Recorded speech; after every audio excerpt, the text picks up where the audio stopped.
Yesterday, LeBron posted several pictures and videos of him wearing a hat with the new Space Jam movie title, A New Legacy. So, Shannon, is this LeBron's response to MJ's The Last Dance documentary? His movie, he's excited. His movie is coming out in 2021. And he just happened to have the hat. Hey, Bron, let your boy get one of them things. I'm going to wear one, too. You know what? Y'all need to stop this. Because eventually y'all going to say, the only reason LeBron James eating is because Michael Jordan ate. The only reason LeBron James drank water is because Michael Jordan once drunk water. Man, you stop this. That man can't have a life. He can't do things without it trying to be a subliminal message to Michael Jordan. Man, this is y'all getting ridiculous with this. So, Shannon Sharpe, you need to remind your man LeBron just to stay in the shadows. Get out of the way. Don't try to keep reminding us, remember me? I did Space Jam 2, A New Legacy, they're calling it. There's only one legacy anybody cares about, and it's the first Space Jam. It was the only Space Jam that anybody cares about, and The Last Dance is all that anybody cares about. And in fact, Shannon Sharpe just pointed out to me in the break that David Falk just said, I think it was on Boomer's show, that there was one appearance offered to Michael Jordan, a 2-hour appearance a couple of years ago for $100 million. And Michael said no to that.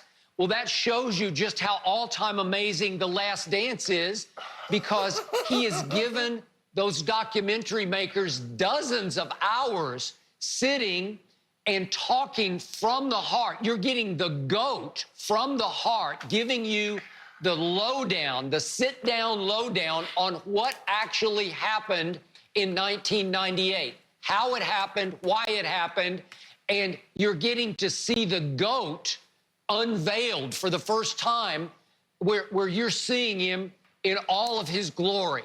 So, LeBron, just can it, stay in the background till this is over, and then try to do your phony GOAT things after that. We've seen enough of you for this time. Do we see enough? But how about this here, where there has been someone that's not as pleased with The Last Dance as everyone else has been? The great documentarian Ken Burns, you know who he is. He said the mere fact that Michael Jordan had so much control, I don't really know if it's as good as it should be, because there are some things that should have been in that probably taken out. So I just want you to know, want everybody to know, the great documentarian, one of the great historians when it comes to documenting things is Ken Burns, and he's not as pleased with it as Skip Bayless is. So now, what you gonna say about that, Skip?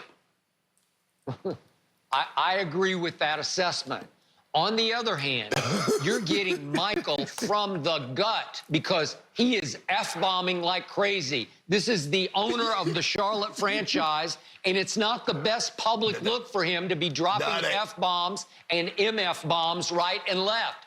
It's showing you, he's giving you the truth as he sees it. I agree it's from his point of view, but we've never seen it before.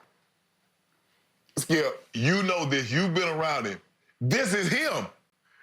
What people see as the owner and the polished guy that used to give the interviews, what you see as he sit there with that stuff in that glass and that stick on the table, that's Michael Jordan. I'm just glad we have more to watch on Sunday. That is it for Undisputed. We'll be back same time Monday. We will dive into everything. MJ, The Last Dance, have a successful.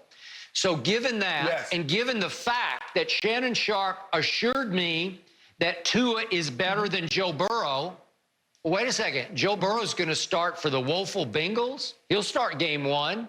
He'll get thrown into that fire. And what did they do? Sort of speed his growth, Didn't they get rid of Andy Dalton? Didn't they get Andy Dalton out of there? So if there's no Ryan Fitzpatrick, oh, absolutely he would start. But you have Ryan Fitzpatrick, Skip. So there is no need. Timeout. You have told me repeatedly on this show, Ryan Fitzpatrick is an every other year wonder. That just when you come to trust him, to depend on him, to expect that what he did last year, he'll do next year, you're in trouble. You're always disappointed by Ryan Fitzpatrick. So he did play pretty to very well last year. Yeah, he beat the Eagles late in the year. He went up to Foxborough, and he beat Belichick's defense with a last-ditch late-game drive. Yep. He did. He beat Tom Brady. No, he did. He drove. He beat Tom Brady. Yes, he 80 did. 80 yards in 13 plays with 2 minutes left to beat the vaunted Belichick's overrated and exposed defense. That's what Ryan Fitzpatrick did to knock Tom Brady out of the 2 seed after he did what he always did, which was another fourth quarter game-winning drive that got canceled by Belichick's overrated defense. But the point is, Tua is in the perfect spot with a much better team and roster than Joe Burrow has in Cincinnati to start from the start. I don't get it. If he's what you say he is, both health-wise and ability-wise, a lot of people say, oh, he's special. He's freakishly, he can do good lightning release, deadly accurate, Right. blah, blah, blah, blah, blah. And I'm saying, no, I'm not buying, I'm not seeing, and I'm not trusting health. So I think I'm getting validated if he doesn't start game 1. And I think you're getting sunk if he doesn't stay game 1 because you're going to hear about it from me.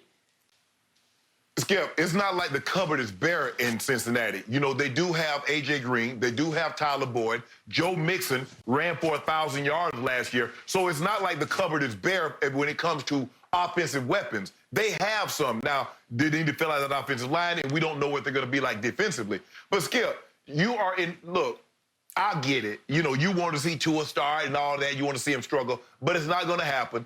They're going to bring him along nice and slow, and over the next 10 years, I will prove to be right because my guy will be better than your guy. I don't even know who your guy is, but I'm assuming it's Joe Burrow. But I just want to know one thing. Why do you do this? When Peyton Manning and Tom Brady used to go head-to-head and Manning would lose, they would say Brady beat Manning. They never said Brady beat Tony Dungy's defense. Now, when quarterbacks beat Tom Brady, they beat Belichick's defense. Why is that? So I must tell you, my microphone just fell off, so I'm going to have to hold it here. Good. And Ernestine does such a great job of miking me up in the morning and running my camera. She's downstairs right now because she's turned into this sort of compulsive cooker cleaner, which it's just the age, the time that we're in. But she'll be up here in just a moment to fix my microphone.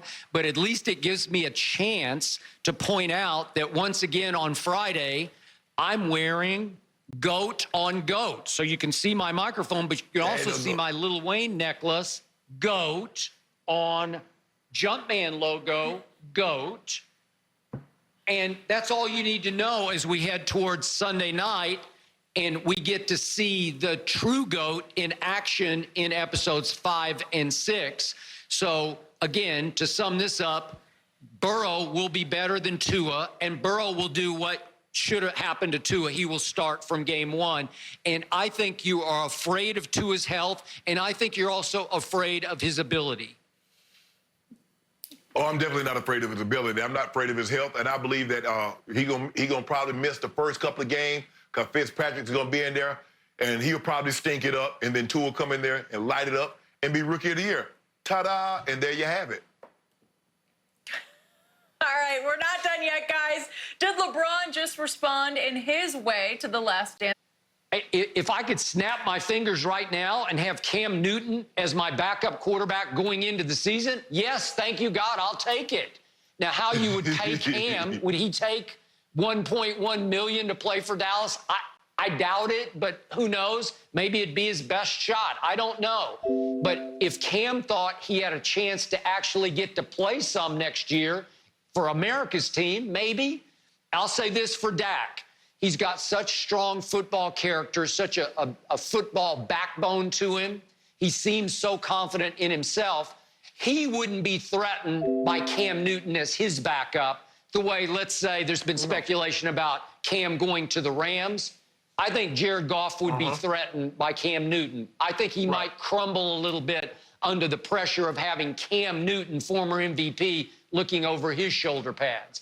But Dak, no, he would be just fine. And I would be just fine with the all-time former MVP insurance policy of Dak Prescott of Cam Newton as my backup to Dak. Again, I think this negotiation has gone completely south and is going nowhere slowly. So I'm hoping that they would land him as a backup quarterback even over Andy Dalton, who might be a better long-term fit, obviously, as a backup quarterback. Skip, here's the thing, though. Cam, you want to play football? All we have is $1 million, $1.1 million. You can either play for $1.1 million or you can go home and make nothing. Now, let me tell you what happened, Skip. Okay. The quickest thing I realized, Skip, after I was out of work for a couple of years,